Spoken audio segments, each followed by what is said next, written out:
जम्मू संभाग के जिला सांबा के सैन्य क्षेत्र महेश्वर व उसके आसपास के क्षेत्रों में भारतीय सेना और जम्मू कश्मीर पुलिस द्वारा बड़े व्यापक पैमाने पर तलाशी अभियान चलाया हुआ है। सुरक्षा बलों द्वारा पाकिस्तान की हर चाल को नाकाम बनाने के उद्देश्य से सर्च ऑपरेशन जारी है। कश्मीर में सियासी अस्तित्व के लिए जूझ रही पीपल्स डेमोक्रेटिक पार्टी के अध्यक्ष और पूर्व मुख्यमंत्री महबूबा मुफ्ती फिर से सेल्फ रूल की बात करने लगी हैं। एक बार फिर उन्होंने जम्मू कश्मीर समेत पूरे भारतीय उपमहाद्वीप में स्थायी शांति के लिए सेल्फ रूल को एकमात्र विकल्प बताते हुए कहा कि ये कश्मीर समस्या के आंतरिक और बाहरी पहलुओं को हल करता है।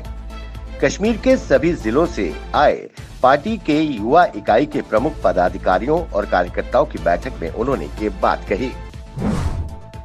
लद्दाख में वास्तविक नियंत्रण रेखा एलएसी पर चीन का सामना करने के लिए भारतीय वायुसेना अपनी फाइटर विमानों और हेलीकॉप्टरों के लिए एडवांस लैंडिंग ग्राउंड तैयार कर रही है। भारत की ये तैयारी एलएसी के पार चीन द्वारा अपनी बुनियादी ढांचा बढ़ाने की कोशिशों के बीच जवाबी कार्रवाई के तौर पर देखा जा रहा है। इस समय पूर्वी लद्दाख में अपाचे अटैक हेलीकॉप्टर के साथ चिनूक हेलीकॉप्टर, गुरुड़ व एमआई हेलीकॉप्टर दुश्मन पर कहर बरपाने के लिए तैयार है।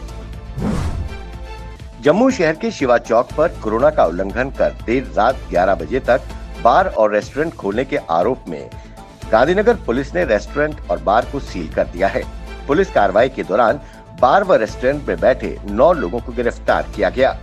पकड़े गए लोगों में से अधिकतर सरकारी कर्मचारी और शहर के बड़े व्यापारी हैं। पकड़े गए लोगों को पुलिस ने निजी मुचलके पर छोड़ दिया है। जम्मू कश्मीर में राष्ट्रीय जांच एजेंसी एनआईए ने प्रतिबंधित जमाते इस्लामी के 14 जिलों में 56 ठिकानों पर छापेमारी की। सीआरपीएफ और पुलिस के साथ श्रीनगर, बडगाम, गांदरबल, बारामूला, कुपवाड़ा, बांदीपुरा, अनंतनाग, शोपियां, पुलवामा, कुलगाम, रामबन, डोडा, किश्तवाड़ और राजौरी जिले में ये कार्रवाई की गई।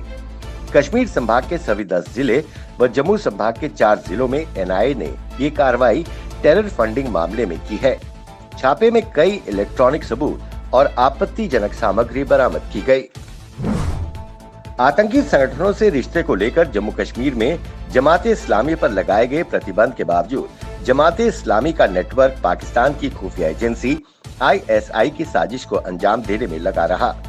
अनुच्छेद 370 हटने के बाद अलगाववादियों की हवा निकल गई। अलगाववादी नेताओं की अब आम कश्मीरी अनदेखी करने लगे हैं। पत्थरबाज भी गायब हैं। घाटी में ज्यादातर शांति का माहौल है। ये सब बदलाव पाकिस्तान को बर्दाश्त नहीं हो रहा है।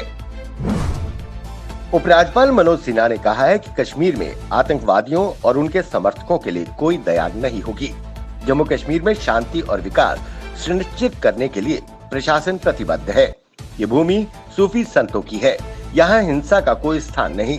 दक्षिण कश्मीर के कुलगाम जिले के कुंड में एक समारोह को संबोधित करते हुए उपराज्यपाल ने कहा कि सैयद सिमनानी की तरह क्षेत्र में शांति और प्रगति की संस्कृति को बढ़ावा देना होगा। हिंसा करने वालों पर सख्ती से निपटा जाएगा। प्रसिद्ध मचेल माता मंदिर के लिए वार्षिक पवित्र छड़ी यात्रा 18 अगस्त को जम्मू से रवाना होगी। कोरोना के चलते इस बार सिर्फ सर्वशक्ति सेवक संस्थान के सदस्य ही शामिल होंगे।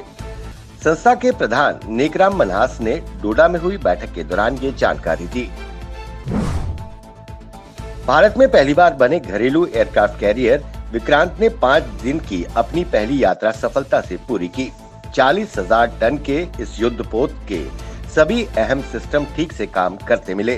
12 साल की मेहनत से बने विक्रांत पर 23,000 करोड़ रुपए खर्च हुए हैं। केंद्र सरकार ने स्वतंत्रता दिवस से पहले राज्यों से सुनिश्चित करने के लिए कहा है कि लोग प्लास्टिक के राष्ट्रीय झंडे का उपयोग न करें। ऐसी सामग्री से बने तिरंगे का उचित निपटान बड़ी समस्या है। भारतीय ध्वज संहिता 2002 के प्रावधानों के तहत सिर्फ कागज के झंडों का उपयोग किया जाए। झंडों को जमीन पे न गिरने दिया जाए।